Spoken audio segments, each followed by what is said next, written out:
Welcome, Nicola. Thank you so much for coming on Moms Don't Have Time to Read Books to discuss instructions for dancing. Thank you for having me. I am so happy to be here. Your book was so great. I mean, it's basically like "'Tis better to have loved and lost than never to have loved again" in a book Right. form Right. for YA for every. I mean, it was like amazing. It was fantastic. Thank you. I really appreciate that. It took 1 billion years to write this book, um, and it was a long journey, but I am very proud of what has come out. I started writing it when my mom was very sick, and my father-in-law was also diagnosed with cancer, and he eventually died, within a year. And one of the things I was struggling with when I was writing with this book is, why do we love people when we know we're going to lose them, right? Like, why do we all do this? Endings are painful, right? And everything ends. And so why do we as humans like commit our lives to this? Why don't we just like put ourselves in a little shell and hide away from the world? Because frankly, when I was going through all of that stuff with my family, I really just wanted to. I just wanted to just hide away and love no one ever. And I'm sure that everyone else has struggled with this feeling, right? Because we've all lost people and lost things, and it hurts. Well, our interview is now over. That was so beautiful. We don't have to talk about anything else. Great. Thank you. I am so sorry for all that you went through. And I read that in the back of your book. And I'm so glad you told the reader about it. I mean, that's like you detailed your whole journey and how you had written another book first and decided that wasn't going to be the book. And then you finally came back to this one. Even admitting all of that is inside of this book is a decision in and of itself. What made you decide to tell everybody about it? Why be so open about it? Or do you feel like it just gives it the context that you were hoping it had? I mean, in my acknowledgments, I'm fairly open usually anyway. And it's funny because to me, there's so much more to tell. So I just wanted to give a little bit of context for why this book took so long. That's really what it was, because I think the question I get most asked by fans, and they're teenagers and they're so wonderful and they're like the best fans in the world, is, oh my God, Nikki, when's the next book coming out? And because my last book was in 2016. And in between the last book and this one, so much had changed in my life, just so many health issues in our family. And I just wanted to say a little bit, this is what was going on, and also the internet doesn't tell the truth, or we don't all tell the truth on the internet, right? So like I'm fairly private anyway, so I certainly don't share my family's health struggles online. So I just wanted to say a little something like, I know it took forever. Hopefully it was worth the wait. Oh, I mean, I don't feel like that's forever, but I feel I can sense the pressure you're getting. I mean, after two #1 bestsellers, people are like, all right, let's get going. But in Right. truth, that's not that long to wait between books, is No, it? I mean, I don't know. it's really not. But book publishing is both like an art and a business, right? So there's an extent to which you're just like, okay, where is your next book? And honestly, my publishers have been great and gracious. They're willing to wait for me. Like, I talk about the book that failed in between The Sun Is Also a Star and Instructions for Dancing. And, we could have published that book, but I didn't love it. I don't think anyone else loved it. I mean, it was good and competent, but it wasn't magic, or I didn't feel the magic. Um, and I don't really think they did either. And so at some point I was like, I don't know if we should go with this one. And everyone was okay with that. And they were like, Nick, we'll just wait for you. And I was like, okay. So a lot of the pressure is self-imposed, unfortunately. I'm feeling that. I'm feeling that a little bit. Yeah. Oh my gosh. Well, this is also a great book for anybody whose family has had divorce in their family and who doesn't know sort of how to forgive, because it's not just loss, it's also betrayal, Right. right? Like she feels so betrayed by her father, and what does it mean? And she, of course, it takes till like, I don't know, 3/4 of the way through before she finds out why her parents really, the real reason they got divorced or whatever. But but still, like when you have that main relationship with the father and the daughter and that trust breached, it, you know, all the research says it contributes to all subsequent relationships. Right. Yeah. I mean, I think one of the things I really like to do in the books is show that parents are just people and Mhm. that they're also often very flawed, right? And so, you know, just like a little bit of the background of the book, you know, it's Evie. The book is about Evie, who is 17, and she loves her parents and she loves their relationship, and she especially loves her dad. But they get divorced, and they get divorced because the dad has an affair, right? And so Evie, who's like normally this very romantic, sort of romance book reading and loving girl, becomes quite cynical. And on top of all that, she meets this sort of mysterious woman who grants her this superpower. Although Evie doesn't think it really is a superpower, where if she sees a couple kiss, she sees their entire relationship, right? So she sees the beginning of it, the middle, like sort of the exciting beginning in the middle, and then the inevitable end, right? And what Evie takes from this is that everything ends. And so forget about it. Why bother to get into relationships? Um, and so through, you know, she's become quite cynical. And through all this, she has to learn to forgive people and to learn to live with the fact that things do end, because that's just what life is, right? Like for good or for bad, it's just true. Mhm. And so that's the journey that Evie's on, right? Like, so including forgiveness, right? Because we all do make mistakes and we all do hurt each other. But the only way through that is love, right? So, you know, that she got to learn. Poor Evie, I like put her through the ringer, but I she had seriously. But I love how you said at the end how it's all about the wide open middle, and that's where you have to live because it's true for love, it's true for life. It's like it's so perfect. And my favorite quote in your book was, "The problem with broken hearts isn't that they kill you; it's that they don't." Oh my gosh. right. I hope you have that like posted up somewhere or like put on something because it's so true. It's like sometimes you wonder how you're gonna get through things. You just don't even know, and yet you do, and you have to, and so you do. And so you do, right? And that's the trouble, right? And sometimes you just don't want to. Yeah. Um, and I actually remember exactly when I wrote that. I think I was in the hospital and I've Oh, been working on this book. And I sometimes, I mean, I write in notebooks anyway, but sometimes I write out of order if something occurs to me. And I remember just writing that down and just sort of putting it like, I made a note to myself to come back to this quote for the book at some point. oh. But Wait, yeah. so you don't type your books? You know, I write into notebooks, and then my first draft is in these moleskin notebooks. So, like this thing, Oh right? wow. I write Mm-hmm. into 10 of them. 10 of them makes one book usually. And then every few days, I type it into the computer. And so it's my first revision. And I've always done it that way, and I cannot get away from it. And I've tried, and it does not work. Wow. Doesn't Yeah. it take a lot longer? I feel like it takes me so long to write. Does take a Yeah. lot longer. But I feel much freer when I'm just writing by hand because it just feels, I feel like a kid. Like I can just write anything. It's not permanent. You can just Mm-hmm. cross it out. And so all the sort of weirder ideas occur to me when I'm writing in my notebook because I don't know. I don't edit myself. I don't censor myself in a way that I do on the computer. The computer feels a little bit more permanent to me. Huh. And so, yeah, I feel like just free. I can do anything. I can say anything. Wow. I love all the tricks everybody uses to get themselves to Right. write without, And you know, that inner censor coming. If it takes honestly, 10 moleskins, go for it, you know? whatever gets you to write is the thing that you should do. That's what Exactly. they always say.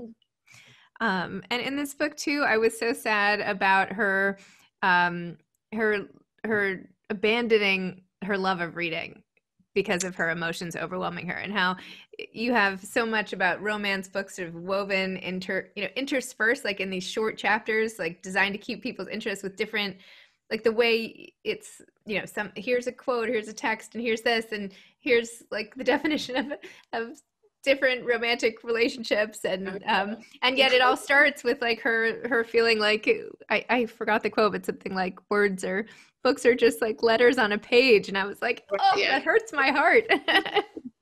Like books don't work their magic on me anymore is Yeah. the opening line. And it's true though. Like, I mean, do you ever go through this yourself? Like we're at a phase where just like nothing is, whatever sadness is happening in your life, like nothing is penetrating. Like you're trying to find your way through, and the usual things don't work anymore. It's true. And that's where Evie is at, right? Like she loves books, she loves romance, but the magic is gone, right? Part of her journey is finding her way back to that magic. Wow. So Nicola, how did you get started doing all of this? How did you end up writing? I mean, I know now the story of this book, but just your whole journey to begin with. Like, where did you like to read it? Did you like to write as a kid? Like, when did it start? All right, so I'll tell you my like ridiculous. Yeah, I want it. I'm Right? sorry if you're repeating yourself. You must tell people No, this a no, lot, no. but I'm Like so it makes me interested. laugh when I think about it. Like just the way things happen. But I did write when I was a kid, but I forgot for a long time. I was really good at math in high school and college, and so I sort of got sucked away into the world of engineering. I worked in finance for 20 years while writing on the side. But the thing that really got me back to writing is I went to Cornell for electrical engineering. And in your senior year at Cornell, they make you take something outside of your major. And so I took a class and I took creative writing because I was young and obnoxious and I thought, oh, how hard could it be compared to like my partial differential equation classes and like all this stuff. And I took this class and it was the hardest class I've ever taken. I was just like, how could this be? Um, and at the time, I was absolutely just in love with this boy who just did not love me back at all. Like I was just suffering from unrequited love. And so I wrote bad poetry and bad one-act plays and bad short stories and bad everything about this boy, just everything about him. And my professor was this lovely woman, and she took me into her office hours one day, and she's like, "You're going to get over this boy eventually." But she told me that I had potential. She really liked my writing, and she was right. Like I got over the boy eventually, but I got bitten by the writing bug, and it just stuck. And I credit her forever with, and I can't even remember her name at this point. I'm so old, but I do remember her just like really looking at me and saying, "You have potential, and you should do this." And then I did. But then it was another 20 years before anything saw the light of day. It took a long time, but we got there. And why this genre? Like, how did you end up here? Um, I mean, a couple of things, right? I think that I'm quite a philosophical person, like, and what I mean is like I'm the person asking the question at the party, like, but what does it really mean, right? So it's kind of obnoxious, like I'm really irritating, but I really want to know the meaning of things, like the big grand meaning of things. Um, and I think kids are like that. Like, I think young adults are naturally philosophical. I think they're very open to the world. I think they're trying to figure out who they are and who they want to be and the kind of person they want to be in the world. And I honestly think that most adults should retain this, but they don't, right? Like we should all be asking the big questions. Like we should all be trying to figure out how to be better and what is the meaning of life and does God exist? Like we should all be asking these questions. It makes your life richer, it makes you curious. Curiosity keeps you young. And so I think I sort of naturally fit with this audience because I think they're naturally very curious, and I am also. I am this way. It's so annoying, but this is how I am. Like I just can't let it go. I always want to know. But I don't think it's annoying or obnoxious, P.S. It's not. It's great. It's great to be curious and inquisitive and questioning. And I think it's, anyway, so stop with the disparagement. That's fair. That's fair. Yeah, but so the kids are like that, and honestly, most of my readers are actually older. Like they're actually like between like 28 and like 34 or something like that. And I do think they are curious too. I mean, I hope that what I'm doing is sparking a conversation with yourself, right? And I love being in conversation with teenagers because they're so open. And I want to say, look at this way of thinking about things over here, and look at this way over here, because it's the first time generally that they're thinking about these things. And, you know, for me, it's like just a privilege to be in conversation with them. Well, I have to say, earlier today, I was on a call with two publicists, one of whom was like in her late 20s probably, and they were asking like who I had coming up or something like that. Anyway, I mentioned that I was interviewing you this afternoon. And the one girl was like, "Oh my gosh, I just reread her book again yesterday. She's amazing, blah, blah, blah. I love her." And I was like, okay. Anyway, she was very excited. I feel like I should have had her on here for the Zoom as well. Well, I mean, I think it's all a great way to be, to question life and not take things for granted, because, you know, life is short, and you either acknowledge that in a regular basis and, you know, live your life a certain way, or you don't. And I think if you do, you feel compelled to try to tell everybody else to live the same way, and it either works or it doesn't, but at least you're trying to get the message out. So I totally get that. I mean, I think we all learned this past year too, right? How things can just change, right? Yep. And I firmly remember being in Trader Joe's with my husband and thinking this was kind of a lark, you know, that maybe it'd be 3 weeks and we'd buy some junk food and we'd camp with our little girl. And it wasn't, right? I mean, it turned out to be so much bigger, and there's so much loss, and things change just like that. And, you know, you got to pay attention. We don't get forever, right? So like, you got to pay attention and try to live. I mean, and I say this as someone who is trying like that all the time, and I don't always succeed, but I do try. Isn't there that saying like, do or there is no try, or something? Right. Yeah. Do or not. Star Wars, like, oh my gosh, I am the last person on the planet to quote Star Wars, but anyway, I don't know where that came from. You know, I started this community called Moms Don't Have Time to Grieve, because I have 4 kids myself, and I've gone through times of loss and tragedy and all this stuff. And it is so hard to keep yourself together and also have to be at least somewhat functional for all of the kids and everything. How did you manage that?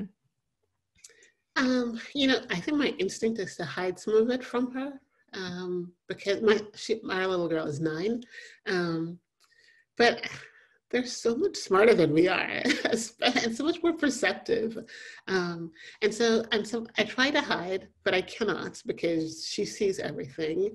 And sometimes I'm just honest. You know, Mama is sad. Grandma is sick. You know, we debated for a long time whether or not to take her to my father-in-law's funeral, and then ended up doing it.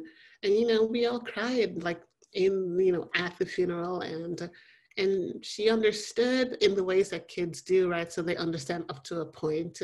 And then I think their brain honestly protects them from like going too far down the path, right? Like, she doesn't imagine her mom dying. She doesn't imagine her dad dying yet. She will, but I think there is like a protective mechanism that sort of kicks in, and to all of us, honestly. So I tried to be honest. I didn't go down the full path with her because she's too young. But then I just let it happen, right? I mean, I want her to know it's okay to be sad, I guess, is what because I don't want to be, you have to pretend that everything's okay all the time, because I feel like that's not good or healthy. But you can't tell them too much too, because, I mean, anyway, I'm trying to protect her. Right. Wow. Well, it must be neat for her to be growing up in a family with 2 authors. I mean, that's so great. I mean, if you're ever going to be in an environment where you have 2 sort of thinking, analyzing, observing type parents, I mean, I'm making massive assumptions based on the fact that you both write novels, but that's like such a unique environment in which to grow up. What is that? What's it like? Like, We have a crazy household, honestly, like, because we tell stories all the time. We tell stories to each other, and she does too. Like, if she doesn't turn out to be a writer, I'm wrong about everything in the world, because she's such a storyteller. And I think because, you know, David and I met in graduate school, the way we know each other is through storytelling, right? We were in our first writing workshop together. I really admired how he wrote. That was like one of the things I fell in love with. I loved his writing. Hmm. And so that's how we know each other. And so we're always talking stories. I am bouncing ideas off him. He's doing the same for me. She jumps in with her own ideas. Like she has told me things that have made it into the book. So, you know, we just are a storytelling household. It's really fun when Penny's involved. But what's really great is when I'm suffering for writing, right? So like I'm in the middle and everything sucks and I think I'm the worst writer in the world. I can go talk to David and he knows exactly how I'm feeling. And he will reassure me that I'm not in fact the worst writer in the world. He knows the insecurity, right? And the self-doubt. So that's really good. And I don't know any other way of knowing him, right? We're just creative together. That's how it's always been with us. Oh, that's great. And your first two books have become movies, and I was like almost late to this because I was watching the preview and I was like, how have I not seen these movies before? And I was like, I have to pause the trailer because I don't want anything to be given away, and I have to like go watch this with my teen daughter this weekend. So trailers are like little movies themselves, right? They like do the whole thing. I'm just like, stop. I know, right? I'm like, no. Like, give me like a 20-second trailer. Like, I don't want. I always am stopping trailers early before. But that's such a neat thing too. And I loved your little Instagram thing about like, you know, version 2 of how a movie gets made with all the clips and everything. That was so neat. I mean, you know, I still look back and when putting together that little Instagram post, I had to go through all my pictures on my phone and like just find everything. And, you know, it took me down memory lane too, and just how fun it was and how fun it was to like buy a little dress for Penny for the movie premiere, and like dumb little things like that are the things that I like really remember and that are so special. But, you know, the movies have been amazing. I don't write books for the movies, but certainly it's amazing when they turn into movies because it sells more books, right? And I really just want the books to be in the world because that's my big dream. But both experiences were surreal and wonderful. I remember bawling my eyes out on the set of Everything, Everything. The first time I saw the actors speak the lines, and I just cried and cried, and Penny was there, and I remember I had like the headset on, and she was like, "Why is Mama crying?" And David was there, and David said, "Those are tears of joy, honey." And like now it's a thing in our household. Many years later, like, you know, if she'll be crying for something, sometimes she'll be like, "Those are tears of joy, Mama." And it's just like, okay, yeah. But I mean, it was so good to get to show her that you can make art, you know, like, and it can turn into something else. Like there isn't only one path to success, because I thought that for a long time when I was in corporate America. Like I didn't think I could make a living being artistic. And it was lovely to show her that, you know, like you can make things, sweetheart, and they can, and even if they don't become big, but you can still do it. You know, this is a path.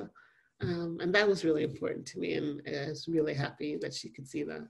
Oh, that's amazing. Well, I'll be waiting for her books. I'll save her a slot in like 20 years or something. Yeah. She's writing books. Like there's no way. If she ends up like a lawyer, I'll be like more shocked than anyone. Have you started another book, or are you going to focus mostly on publicity for a while, or what are you up to? No, I am writing. I finished actually a book during 2020, crazily. A first draft anyway, which is not to say it's a book. It's still just a draft because it's not good yet. And then I wrote another book that's coming out in June with 5 other women called Blackout. And I started something else just recently, but I'm kind of that's going much slower because I'm in publicity sort of, let's talk about this book mode. Yeah. And it's hard to do both at the same time.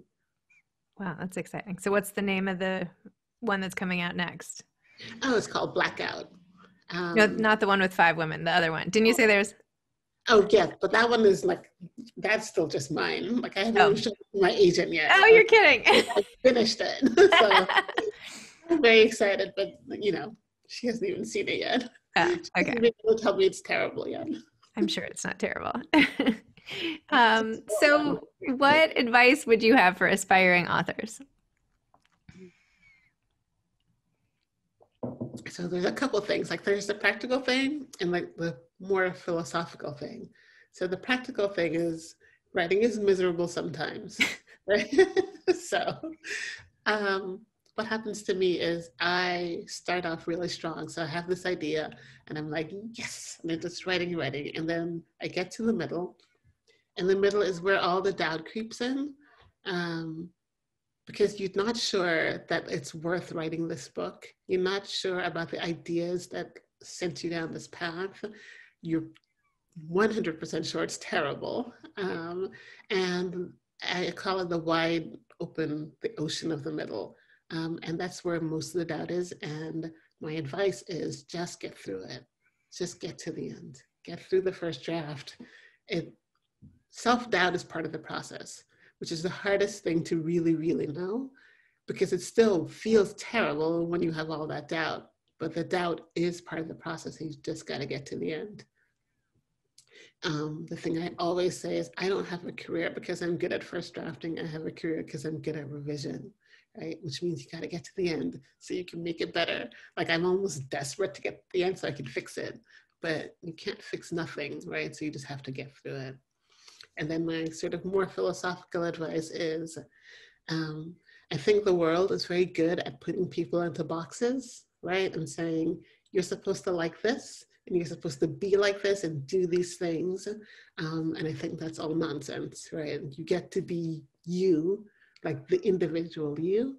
And all the things that are weird and quirky about you are the things that actually make your writing interesting, right? So all the parts that you're sort of want to hide away from the world, you got to go and you got to get in there. That's what makes you interesting. Like if I give a room of 50 students the same idea, I'll get 50 different stories, even though it's the same exact plot, right? And it's what's interesting is the thing that makes you you.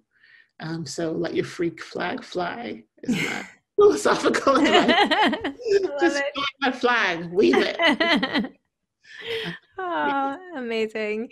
Well, Nicola, thank you. It was so lovely to talk to you. I'll be thinking of you now for a while because I'll be plowing through your movies and I'm really excited about that. So, I hope thank you you. enjoy it. And the books, of course, I will Yes. get accompanying books, not just to watch the movie. But you're a wonderful, as you know, wonderful writer. And it's been a joy to hear about your process and everything. So thank you. Thank you. Thank you for having me on. My pleasure. All right. Have a great day. Thanks. Okay. Bye-bye.